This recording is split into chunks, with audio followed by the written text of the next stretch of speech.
Welcome to my YouTube channel. दोस्तों, मैं आज आपके लिए लेकर के आया हूँ how to read before exam. जब आपके एग्ज़ाम के आपने पूरी साल भर कुछ भी नहीं पढ़ा है लेकिन एक महीने का समय बचा है, तो अब एक महीने में आपको कैसे अध्ययन करना चाहिए।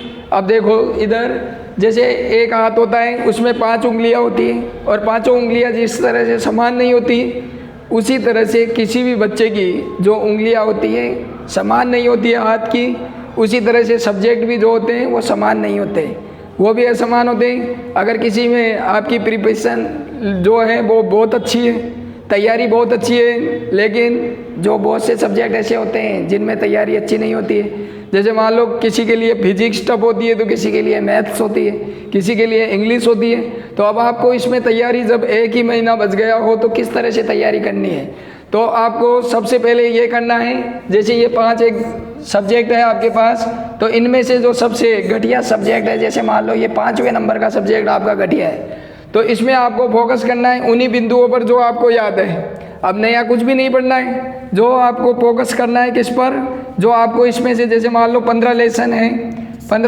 15 में से आपको उन्हीं लेसनों को पढ़ना है। जैसे 7 लेसन में आपकी तैयारी बहुत अच्छी है तो 7 लेसन को आपको इसमें याद करना है, नया कुछ भी नहीं करना है। अगर नया आप स्टार्ट करते हो तो आप पीछे चले जाओगे।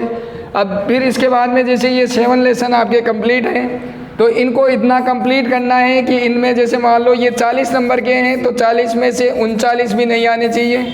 इस तरह से आपको इस सब्जेक्ट की तैयारी करनी है। फिर बचे आपके पास 4 सब्जेक्ट, 4 बच गए तो 4 में से जैसे मान लो ये था सबसे पुअर था आपका सब्जेक्ट, सबसे खराब था। जैसे मान लो फिजिक्स है, 12th में पढ़ते हो फिजिक्स है, और अगर मान लो 10th में पढ़ते हो तो मैथ है, और अगर 10th में और इंग्लिश भी होती है। किसी बच्चे की क्या होती है, कमजोरियां बहुत सारी होती है। जैसे मान लो 5 सब्जेक्ट में वो 500 लाने की कैपेसिटी रखता है, लेकिन एक सब्जेक्ट में जो होता है वो बिल्कुल डल होता है। तो उस सब्जेक्ट में आपको इस तरह से तैयारी करनी है, जो आपको आता है उसी को फोकस करना है, और जो नहीं आता है उसको छोड़ देना है बिल्कुल, वरना जो 500 में से 500 आ रहे थे वो भी नहीं आ पाएंगे आपके।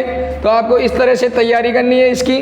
फिर इसके बाद में 4थे नंबर पे फिर अब ये वाला सब्जेक्ट था, ये इससे थोड़ा कम था लेकिन ये भी कमज़ोर था, तो इसको कैसे करना है। इसमें जैसे मान लो 60 नंबर की आपको तैयारी करनी है, 60 की करनी है, और इसके बाद में ये 60 ऐसे होने चाहिए जो आपके पूरे में से पूरे ही आने चाहिए। लेकिन ये 3 सब्जेक्ट हैं, इन तीनों की तैयारी ऐसी होनी चाहिए जो 100 में से 100 में से 100% आना चाहिए। ठीक है, तो इस तरह से अगर आप तैयारी करोगे तो अब आपका एग्ज़ाम बहुत अच्छा हो सकता है। तो आपको इस तरह से इसको तैयार करना है, प्रिपरेशन करना है। अब देखो तैयारी कैसे करनी है। अब जैसे एग्ज़ाम के 25 दिन, 30 दिन, 1 महीना बचा है तो तैयारी कैसे करें। तो इसलिए आपको जो आपके पास फॉर्मेट दिए गए हैं, जैसे मान लो इंग्लिश में भी फॉर्मेट होता है, और मैथ्स में भी फॉर्मूला वगैरह होता है, साइंस में भी फॉर्मेट होता है, हिंदी में फॉर्मेट होता है। तो ये फॉर्मेट है जितने भी, वो फॉर्मेटों को आपको क्या करना है, आपको याद करना है। जितने भी फॉर्मेट है आपके पास तो सभी फॉर्मेटों को क्या करना है, याद करना है। और जैसे इंग्लिश के फॉर्मेट होते हैं, जैसे लेटर का फॉर्मेट है, नोटिस का फॉर्मेट है, जो आप मेरे वीडियो में जाकर के देख सकते हो, चैनल पर जाकर के। तो उस तरह से आपको इन फॉर्मेटों को याद करना है, केवल इन फॉर्मेट्स को याद करना है। अब जैसे मान लो क्वेश्चन आंसर आपको याद नहीं होते, तो क्वेश्चन आंसर में से भी ऐसे क्वेश्चन होते हैं बहुत से जो आपको 100% याद नहीं होते, 50% याद होता है। जैसे कुछ पर्सन ऐसे होते हैं वो 50% होते हैं। तो अब इनको एग्जाम में कैसे करना है, जो आपको 100% क्वेश्चन याद है उसी को आपको एग्जाम में सबसे पहले करके आना है।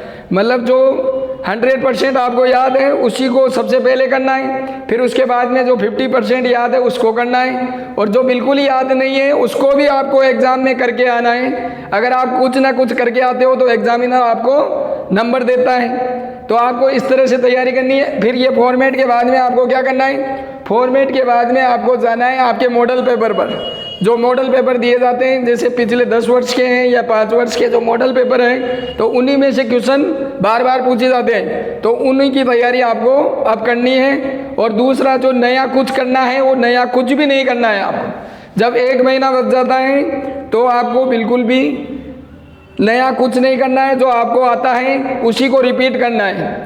रिपीट करोगे तो उससे, जैसे मान लो उसको राइट करते हो आप, लिख लिख करके याद करते हो, तो उससे वो आपको 100% याद हो जाता है। अगर किसी भी चीज़ को आप ठीक ढंग से देख लेते हो, जैसे मान लो आपके विज्ञान में हृदय का चित्र है, आहार नाल का है, श्वसन तंत्र का है, तो देखने के बाद में इंसान उस चीज़ को कभी नहीं भूलता है। जो इंसान होता है वो देखने के बाद में किसी भी चीज़ को नहीं भूलता है। तो इसलिए आपको अच्छे से देखना चाहिए किसी भी चीज़ को, उस पर फोकस करना चाहिए, फिर दूसरे के सामने उसको एक्सप्लेन करना चाहिए। तो एक्सप्लेन करने से क्या होगा कि वो आपके कंठस्थ हो जाता है। कंठस्थ यानी जो आपका दिमाग होता है सेरिब्रम, तो उसके लॉन्ग टाइम मेमोरी में चला जाएगा। मतलब शॉर्ट टाइम मेमोरी में नहीं जा करके किस में जाएगा, लॉन्ग टाइम मेमोरी में चला जाता है। तो इस तरह से आपको अध्ययन करोगे तो इस तरह से आपको 90% मार्क्स प्राप्त कर सकते हैं। जब 1 महीना बचता भी है तब भी आप 90% आसानी से बना सकते हो। और किस तरह से बना सकते हो, जो आपके पास फॉर्मेट है उन फॉर्मेटों को याद करें। जो मॉडल पेपर जो भारत सरकार के द्वारा प्रदत्त किए गए हैं, या संजीव प्रकाशन या एक्सीलेंट के द्वारा जो भी मॉडल पेपर दिए गए हैं, एसपी पब्लिकेशन के द्वारा दिए गए हैं, तो उन मॉडल पेपरों को आपको 100% हल करना है। और उनमें से जो क्वेश्चन नहीं आता है उसके पीछे 3-4 घंटे पे व्यर्थ नहीं करने चाहिए। जो नहीं आ रहा है उसको छोड़ देना है, जो नहीं आता है उसको प्रिपेयर नहीं करना है। अगर आप उस पर जोर देते हो तो आपके 10-15 क्वेश्चन जो आपको आसानी से याद हो सकते हैं वो भी नहीं हो पाएंगे। और आपको इस तरह से इसकी तैयारी करनी है, किसकी, एग्ज़ाम की। Best of luck your exam. जय हिंद, जय भारत।